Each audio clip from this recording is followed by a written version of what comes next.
suppose I can say you never say never, As the Prime Minister continues to keep the country guessing about his political future, a growing number of Liberal contenders wait for the race that may not happen for a long time. From big shots to long shots, they're all preparing for the day they can officially declare their candidacies. The Journal with Bill Cameron.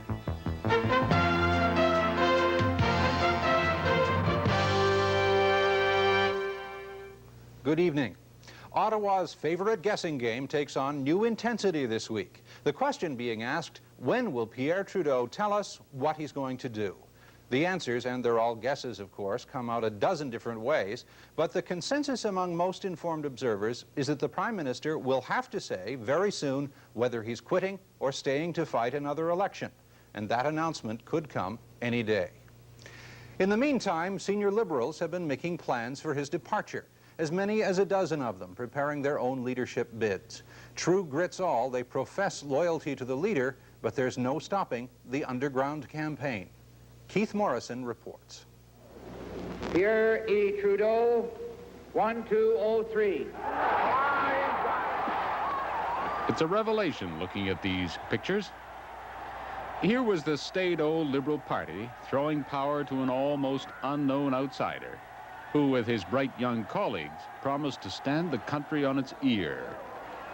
There were Liberals in these scenes uncomfortable about that, about Trudeau, and who in later years came to fear the man or despise him. And though most Liberals still practice the religion of loyalty, they have been waiting a long time. The party is showing its impatience. There are young men who play hockey for the Ottawa 67s who weren't born when they used home ice to pick Pierre Trudeau to run the Liberal Party. And you should have $1 for every incorrect prediction of the next leadership convention date. Rarely has the subject of anyone's retirement been so absorbing for so long. Even the British Broadcasting Corporation is at it, the BBC marking in its look-ahead list for February 10th, Trudeau announces resignation. An official of the CIA telling a friend, I know when Trudeau is leaving, and mentioning some date late in February. Asked how he knew, he said, I have my sources. All right. For the first of the predictions, unintentional though it may have been, we return to that same convention here in the skating rink. And who better to have made it than John Turner? I'm not just in this race, so you will remember my name at some future date. I'm not here now for some next time. I am not bidding now for your consideration at some vague convention in 1984, perhaps when I've mellowed a bit. My time is now, and now is no time for mellow men. You see what I mean. But even a mellowed John Turner might never get his chance because in 1984, this man hasn't made up his mind. Those who are closest to Trudeau, his inner circle, Senator Keith Davey, Principal Secretary Tom Axworthy, and Jim Coots, who as former chief aide still carries clout, all of these men believe that Trudeau may be persuaded to stay. They are presenting him and the party with a scenario in which Trudeau runs and wins. Privately, many Liberals are confused about this. They find it crazy, impossible, or quite realistic. They say it's Davey who wants to hang on to power, or Trudeau just wants to keep Turner out, and so on. There are half a dozen different ways to interpret the motives and activities of the leader of the Liberal Party. God knows the press gallery spends half its time doing that. Suffice to say that both the party and its leadership are in a very uncertain state. A situation of enormous frustration for anyone with any ambition. Because as long as the Prime Minister is making up his mind, the only other activity in the party is the spinning of wheels. It's hard to think of a Liberal cabinet minister who isn't a potential candidate. I can't think of any offhand, so good to see you. Halifax, welcome to the underground leadership campaign. Here are the pillars of maritime liberalism. They are gathered to honor an old friend for whom they have worked for years, from whom they have received over those years the comforts of federal liberal patronage. Here to see these influential people is Jean Chrétien, running second to John Turner in the undeclared campaign. The greatest. I am the oldest friend. John Bragg. He is not asking them for support, wouldn't dare. Merely greets them in his folksy, kind of shy way and promises a good speech later on. The host of the event is Gerald Regan, who's happy to make it clear that Jean Chrétien is a friend of his. But coming here tonight, you know, I saw Mr. Regan, Jerry, my very good friend. And No one here doubts that Chrétien is making his pitch as a leadership candidate. No one needs to explain the jokes. And, you know, his name was Turner, not the Turner you think, another Turner. And He's very good at this. He's a genuine character and a funny, likable man. But he has trouble, too, especially in Quebec, where some see his shtick as depreciating and where some young Turks want him out of the way, so he may already have the answer to his question. If there is a leadership between now and 2020, if I'm in good health, I might try. But before I dive in the swimming pool, I'll have to find out how much water there will be in the swimming pool. And I need a layer of French water, a layer of English water, and a layer of dollar. And with the three, apparently I don't break my neck. Mr. Chairman. But the remarkable thing about this party was it presented not one candidate, but two. And Gerald Regan does have support around here. Well, I would think he'd find a lot of support here, sure.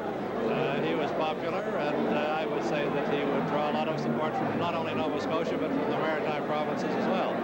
If there was a campaign, I think Regan would get a lot of support in the region generally. He may be calculating, too, that he can somehow go down the middle on some scenario which is hard to envisage, but of course that depends on there being a leadership race, doesn't it? I think that quite obviously there will be a number of them. And whether the Atlantic provinces will decide to put up a candidate or not is a question. If Mr. McCacken decided to run, then he obviously would have my support. Gerald Regan can't win, of course, but he is running quietly for a number of reasons having to do with regional power and national influence. The way he tells us he might be a candidate is vintage political obfuscation. I guess a case can be made that in certain fields or in certain circumstances that the Liberals of the Atlantic provinces might want to consider putting forward a candidate. I wouldn't be prepared to speculate or to try to think the matter through beyond that point in the present situation. There's far more than the famous Liberal loyalty which has prevented the ambitious from speaking out about their plans. There's also fear. This is the Liberal caucus room on Parliament Hill. Here, every Wednesday morning, Trudeau and his MPs get together to talk about all manner of things. And one morning, not so long ago, the Prime Minister used the occasion to castigate the ambitious by name. You Chrétien, you Roberts, you McGuigan. He pointed them out, going down the list. He said, I know what you're up to. And so warned and fearing punishment, the would-be leaders became ever more circumspect about their campaigns. Party President Iona Campanola goes farther. She denies leadership ambitions completely. Well, that's brought up often, but I think it's just because people are coming to terms with women in leadership positions for the first time. And I've stated over and over again that it's not my intention to run. If there's a leadership called in my time as president, I think the most important thing that I could do for the party would be to run a fair and unbiased leadership convention. But the gossip machine won't let Campanola out of the race. Party insiders just assume she's running. As president, Campanola has won many friends in the party. And that popularity places her probably in a tie for number 2, neck and neck with Jean Chrétien, but a long way behind John Turner. Mark McGuigan, Minister of Justice, has been a very busy man. One has to be realistic about the assessment of one's possibilities. I guess no one in politics would ever completely dismiss the idea of being a leader. And the closer one gets to the top, probably the more one thinks about it. So, for a year or more, McGuigan has been going all out to get whatever publicity he can. Jogging for the camera last summer in Ottawa. Flying to Vancouver more recently to meet young Liberals and talk about his legislative ideas. Some other cabinet ministers have been annoyed by McGuigan's obvious ambition, suspicious of the motive behind his raft of new legislation, but relieved as well that he remains far down in the pack. Agriculture Minister Eugene Whalen can't possibly win, but has his name in anyway. I think they could do worse. Whalen likes to promote his image, that of a folksy political character. He wears his green felt hat everywhere, has reportedly ordered thousands of them for the convention. But the man is no joke. He still defends a constituency which Pierre Trudeau lost long ago. It is his rural power base, and he'll bring it with him when he runs. John Roberts, the employment minister, wants to be seen as a reformer. If I decide to run it, if there's a leadership convention, I think the major reason for my candidacy, if we get to that, would be the desire to discuss a whole range of issues which I think it is crucial that the party do discuss. Roberts has complained about how his party has become ossified, out of touch, and he campaigned for a whole new approach to policy, a new liberalism. But as patronage minister for Toronto, Roberts doles out money along with ideas.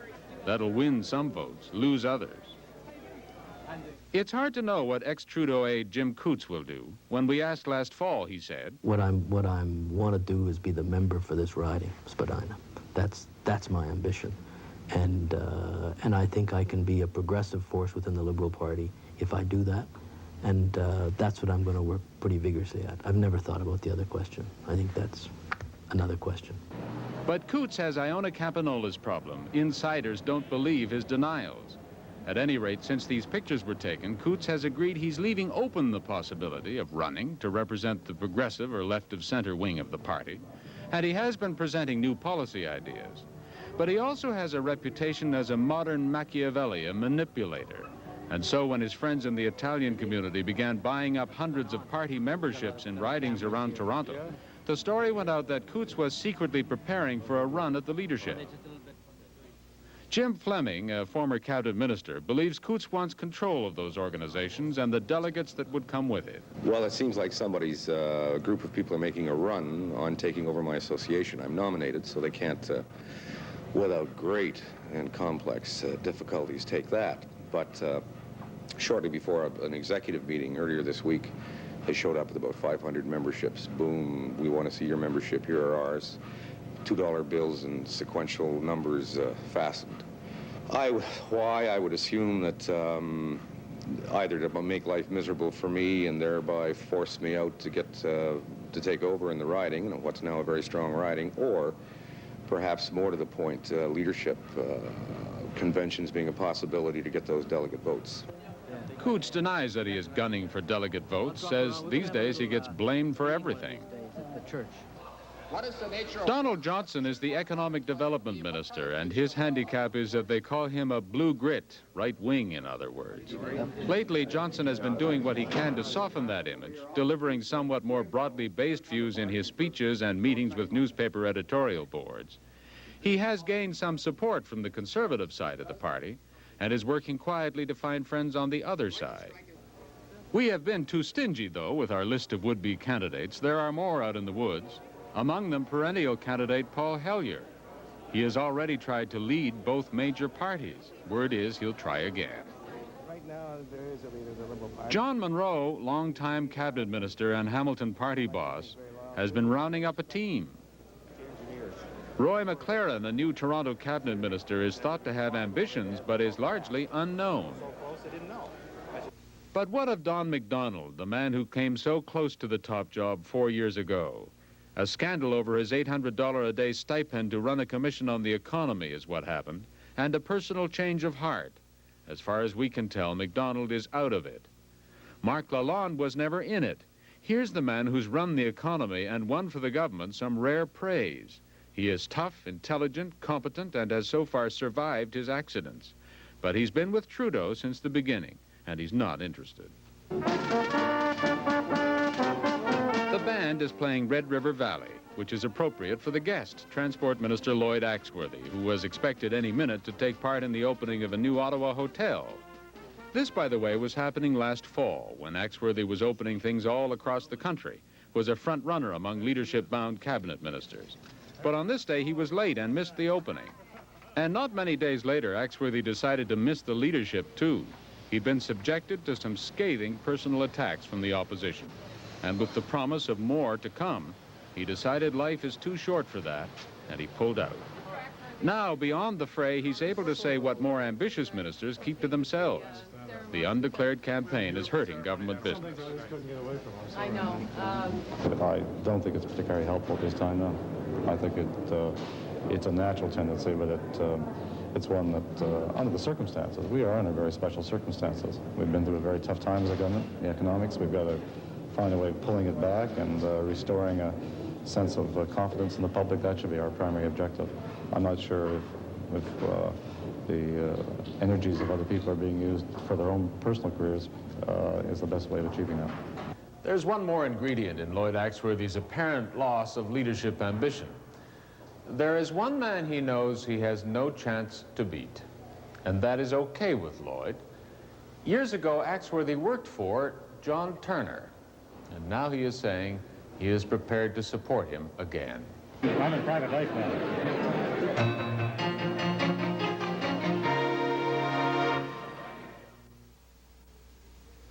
Relaxing with our vodka today. Molson Bach is coming your way. Warm days will be calling you home. Gonna call Molson Bach your own. Introducing Molson Bach. Here's a surprisingly refreshing taste that's like no other Bach you can buy. Sitting with our vodka today. Molson Bach. Petro-Canada's search for new energy brings out the best in Canada. This seismic exploration ship, the Bernier, was built in Quebec with steel made in Ontario, marine equipment from Atlantic Canada, electronic systems from Alberta, thruster engines from British Columbia, captain, crew, and scientists employed on board from all over Canada. Because from frontier exploration to the service station around the corner, Petro-Canada puts Canada first. When I, Marco Polo, crossed the roof of the world, comfort awaited me only at the end of my journey. But for today's merchant traveler, there is the comfort of Marco Polo business class. The fastest way from Vancouver to Hong Kong. Cathay Pacific, the real traveler's way.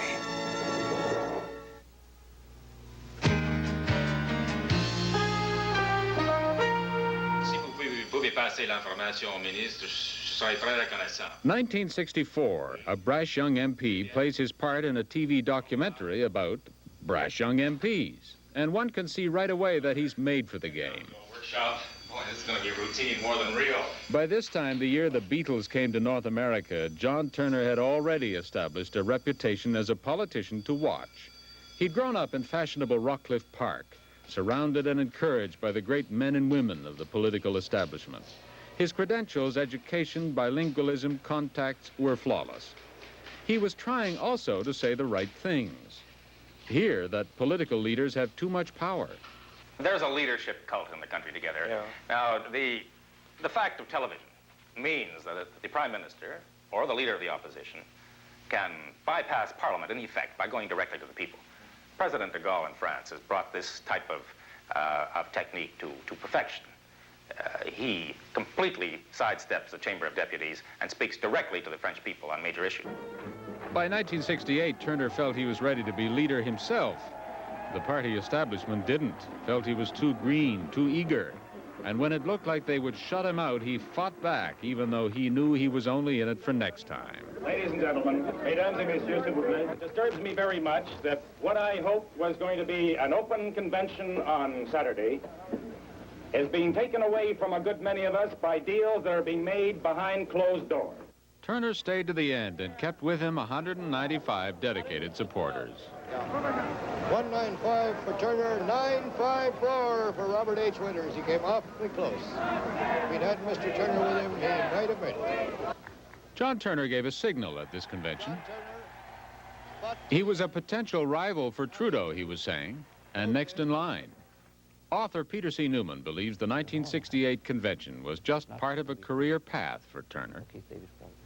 I can't think of anybody else who has plotted his life so carefully, whether you're talking about his education, the Rhodes Scholar, his sports record, or if you're talking regionally. You know, here's a man who's born in Ottawa, educated in BC, practiced law in Montreal, went back to Ottawa, married a lady from Winnipeg, and now practices law in Toronto. He's covered all the bases except Halifax. And I remember when I was researching my book on the establishment in Calgary, and I was showing people lists of people who they thought were members of the establishment there. Now, that's the way I do my lists. I allow them to select themselves. And I always left off Turner's name because he was Toronto. Everywhere I went, they said, John Turner is a member here because he's been out there so much. And they asked him for his advice, and he's a very important means of input of decision-making in Alberta. How does one conceive? By the mid-70s, John Turner had fallen out with the Trudeau administration, had broken the Liberal vow of loyalty, and was speaking out against the policies of his former colleagues. Our businessmen do not currently see a reasonable rate of return on capital investment. This is due to the restriction of profits under the control program. It's due to slack capacity. It's due to political uncertainty and to a general feeling of malaise. Our attempts to improve equality may have had the effect of substantially reducing work incentives while having a depressingly small effect on the disparities that we all wish could be reduced. Government expenditures at all levels must continue to be restrained and probably more stringently. Those criticisms were minor compared to what came out in Turner's infamous series of newsletters condemning the policies of Finance Minister Jean Chrétien. The honourable member for York Central. Turner's comments hurt a government already in trouble. In the House of Commons, the Tories were able to use the newsletters to ridicule the government. Questioning centers on a newly disclosed missile from our friend John Turner entitled The Road Ahead. And the Liberals felt this bitterly. As a man who has been undermined at all, it's just a gossip column that you can have for 15 cents in a newsstand in Toronto. And that is when Turner really went to ground, after an apology. Mr. Turner, why don't you tell the Canadian public what you're telling the people that receive your documents in the mail? They'd be interested in your views on the economy. I'm in private life now. But you have apologized to Cabinet Minister, sir. Yes, I apologized and explained. I think it's on your feet. 1975. There was a false start in 1979. Trudeau temporarily resigned. Turner contemplated and pulled out. I'd made my fundamental decision when I left government and left Parliament. So I really don't think I ever got to the starting line on this one. But the Face said otherwise. Insiders called it a tough decision. Good to see you. Good luck. 1982, and John Turner was back again. A brief appearance at a Liberal policy convention, at which he becomes the star attraction. A rare interview in which he agrees that a future candidacy is possible. You can say you never say never. I suppose I can say you never say never, yeah. But mostly, Turner need do absolutely nothing, because his supporters, people with him for 16 years and more, are doing it for him. You've been away from Congress too long. Which brings up a modern political myth, the 195 Club, those who stayed with him on the last ballot in 1968. The myth would have it that Turner has kept in touch with all those people all those years and has used them as the core around which his organization revolves. The fact, many of those 195 never heard from John Turner again. This is Toronto marketing consultant Peter Simi, and he's one of them. Well, the group at least lives in people's minds. I don't know that it functions actively. I've never received anything about it. I see it written about in papers from time to time. You've had no communication from John Turner? Not from John Turner, not from any of his more publicly known assistants. You've received no buttons? No buttons. No letters or... No Christmas cards. But there is a network, all right. Powerful, plugged in, and dating to the 68 convention. Jerry Grafstein, campaign manager in 68. I think Mr. Turner obviously is a marketable commodity. Later, Grafstein worked for Trudeau and won a seat in the Senate, but his quiet support for Turner continues. So I think he's marketing his skills very, very well. Here, Turner is being pressured to drop out of the leadership. I'd like you to join us. Gentlemen, I'm staying in the ballot. Are you? I'm staying in the ballot. He refuses, tells his opponents he'll stay to the end. And the man who pats him on the back for that is Keith Mitchell, a campaign aide in '68. Now, as Liberal agent, the man in charge of party finances, he is a powerful influence for Turner at the center. In 1968, Turner's cadre of young Liberal supporters was rounded up in part by the candidate's bright young executive assistant, his name, Lloyd Axworthy. Now, as the only elected minister from the West, Axworthy is expected to bring his influence to bear in favor of Turner. Turner is now giving the Liberal Party a choice. And there are the young man in the glasses at the front of this crowd is also an Axworthy, Lloyd's younger brother, Tom. Here he rallied support as a student political leader. Now, as principal secretary to Prime Minister Trudeau, he's considered the second most powerful man in Canada, in charge of the Prime Minister's office, and loyal to Trudeau. But Turner's people have let it be known that this Trudeau aide they trust, and would expect him to play a transition role from one leadership to the next. Here's a 1968 strategy session, and the man on camera is a young Turner assistant named David Smith. You may have heard of these books. This one happens to be the Ontario one. And in it I have the name of every single delegate and a little notation beside it. In 1984, David Smith is Trudeau's small business minister. He's retained the friendships throughout the party, supports the current leader, but doesn't deny that he's still a Turner man. I think that one of the big myths about John Turner that has always existed is that when he left for reasons which he stated, that people really didn't believe the reasons he gave, and the reasons he gave were the honest reasons. And I think a lot of people think he's sort of been waiting and drooling to come back ever since, and I don't think there's any evidence of that. So I think he is ready to go now, though, I gather, and has put out the word. Well, sure, you hear that. But, you know, by their deeds ye shall know them. And, I mean, he isn't doing anything. I mean, if you can get an interview with him, you'll be about the first. And good luck to you. Yeah. And, you know, your usual candidate for political office can't get enough interviews. Smith is right, of course. Turner simply doesn't do interviews because he doesn't have to. With all his friends in the right places, his best strategy is to play reluctant bride. But with all those strengths, Turner isn't necessarily a shoo-in. There are Liberals out there who simply don't like him, mistrust his establishment connections, his drift to the right, and resent him for the way he resigned. Eugene Whalen said it for some Liberals in this interview with CBC Windsor last summer. If John Turner ran, I would probably run to put across a different philosophy, because John Turner and I have known one another for years. And we differed then, but we agreed on a lot of things, too, on how things should be done. We were good friends until he quit. Turner's move into the business world may indeed have taken him away from mainstream liberal thought. It's a theme the other candidates play on, because it's one chance to beat him. He probably, and again maybe unfairly, is judged as, in effect, a Toronto Bay Street establishment corporation lawyer. That's the image that he presents, and some people like that image, and some people in the Liberal Party are not all that wildly enthusiastic about the Toronto establishment and its political and social views. Even the argument that Turner is the one man who can lead the party to victory has its detractors. For Tory pollster Alan Gregg, this may be wishful thinking, but he has a point. You know, John Turner was in active public life 10 years ago. In that period of time, literally 40% of the electorate that's active today wasn't around in 1975. So you can count on 2/3 of the Canadian population not even knowing who John Turner is right now. I find that hard to believe. It is. It's stunning. Such a well-known figure, certainly in journalistic circles, and one just assumes that everybody knows.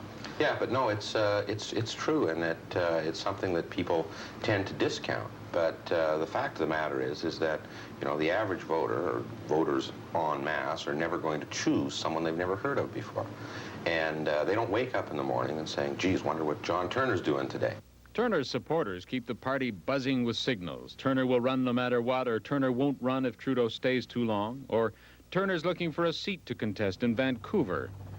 That rumor seemed to be an effort to show that Turner can win support in the West.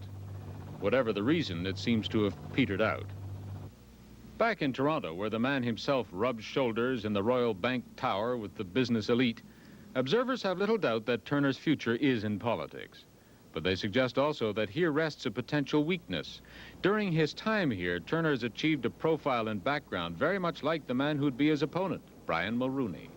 Turner's collections are in the Royal Bank. In that orbit, Mulrooney's collections are in the Bank of Commerce, in that orbit.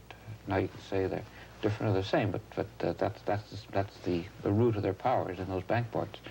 Mulrooney's collections are in the Power Corporation. Turner is more in Seagram's. So, you know, these are all big capital pools. Conrad Black would have a hell of a time because he's a friend of both people. I think he would support both of them.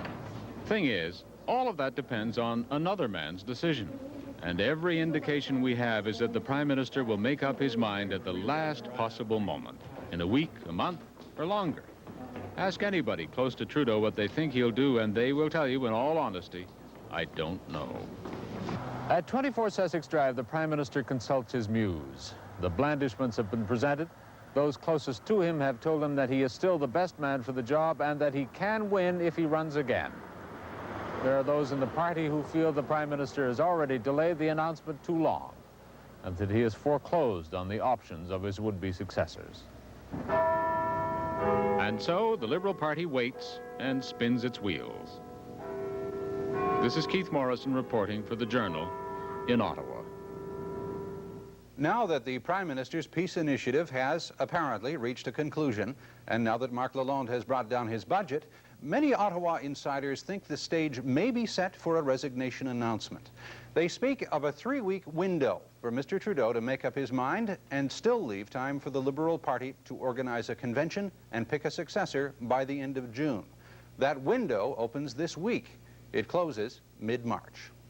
The Journal returns in a moment.